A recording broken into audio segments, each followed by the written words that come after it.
अस्सलाम वालेकुम। उम्मीद है आप सब लोग खैरियत से होंगे। आज हम कीवर्ड्स के बारे में डिस्कस करेंगे कि कीवर्ड्स की इम्पोर्टेंस क्या है यूट्यूबर्स के लिए, और कीवर्ड्स अगर आप अमेज़ॉन या ईबे या एडसे पर सेल कर रहे हैं तो कीवर्ड्स की क्या ज़रूरत पड़ती है और उसकी क्या वैल्यू है। और अगर आप ब्लॉगर्स हैं वहाँ पर आपको कीवर्ड्स की कैसे ज़रूरत पड़ती है, या आप यूट्यूब पर अपनी वीडियो अपलोड कर रहे हैं और उस पर अपनी सर्चेज सब्सक्राइबर्स लाना चाह रहे हैं और उसमें कीवर्ड्स का क्या किरदार होता है, आज हम उनको डिस्कस करेंगे। कीवर्ड्स बेसिकली तीन टाइप्स के होते हैं। एक लॉन्ग टेल कीवर्ड होता है, एक मीडियम टेल कीवर्ड होता है और एक शॉर्ट टेल कीवर्ड्स होता है। कीवर्ड्स का पता होना पहले ज़रूरी है, आपको कीवर्ड्स होते क्या हैं। कीवर्ड्स एक ऐसा वर्ड है, मीन्स कि आप ऐसा टॉपिक सेलेक्ट करेंगे। अगर आप YouTube पर वीडियो बना रहे हैं तो आप एक ऐसा वर्ड सर्च करें जिसका सर्च वॉल्यूम सबसे ज़्यादा हो, ठीक है जी। या अगर आप Amazon eBay पर कोई प्रोडक्ट लगा रहे हैं तो उस प्रोडक्ट का जो नेम है सबसे ज़्यादा सर्च किया जाता हो, तब हमारी सेल इंक्रीज़ होती है।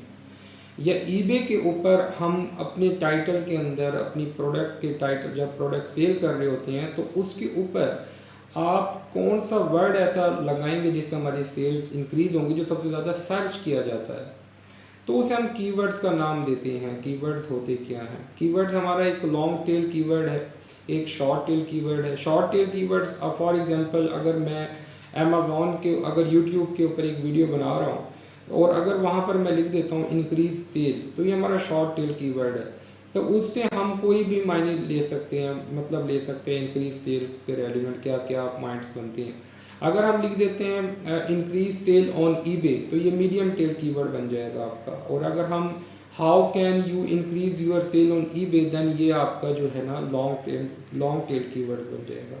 तो ये कीवर्ड्स जो है ना ये बड़ी इंपॉर्टेंस रखते हैं आपकी एसईओ करने के लिए। अगर आप यूट्यूब पर अपनी वीडियो अपलोड करना चाह रहे हैं और ऑर्गेनिक सर्च लेना चाह रहे हैं, सब्सक्राइबर लेना चाह रहे हैं, तो एक वेबसाइट है जो कि मैं डिस्क्रिप्शन में मेंशन कर दूंगा इंशाल्लाह ताला, वो आप देख लीजिएगा। उसका नाम है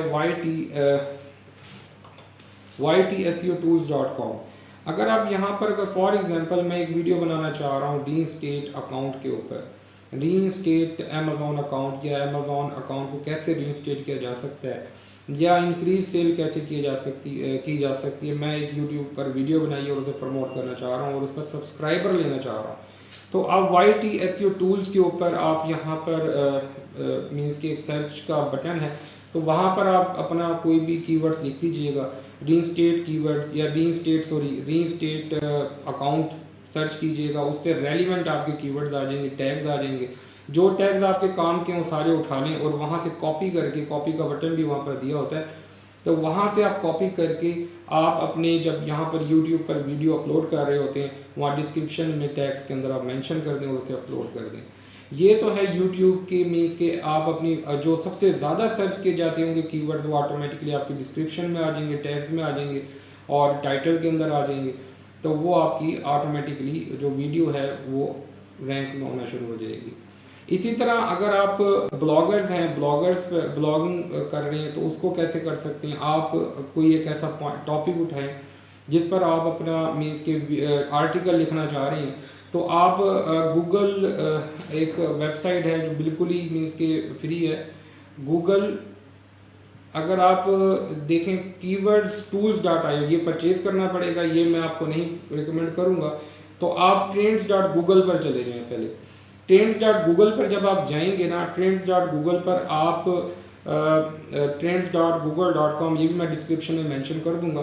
तो आप अपना कीवर्ड्स वहाँ पर मेंशन करें, उसका ट्रेंड चेक करें कि यार ये सब कितने लोग देखते हैं पाकिस्तान में या ऑस्ट्रेलिया में, जिस का मार्केट को आप हिट करना चाह रहे हैं। तो आप उसे आप देखें और उसका ट्रेंड चेक करें, आपको पता लग जाएगा यार कितना ये कंटिन्यूसली देखा जाता है। ये नहीं है कि इस महीने देखा और अगले महीने बिल्कुल ही नहीं देखेंगे लोग, तो वो ट्रेंड आपको पता लग जाता है उस कीवर्ड्स का। तो अगर आप देखना चाह रहे हैं कि इस कीवर्ड्स की ट्रैफिक कितनी है और अगर मैं इस पर अपना कंटेंट लिखता हूं तो इसको कितने लोग लाइक करेंगे, कितने लोग इसे अप्रोच करेंगे, तो आप सिंपल है ads.google.com पे चले जाएं या कीवर्ड्स प्लानर पे चले जाएं, गूगल्स का है, गूगल एड्स ओपन करेंगे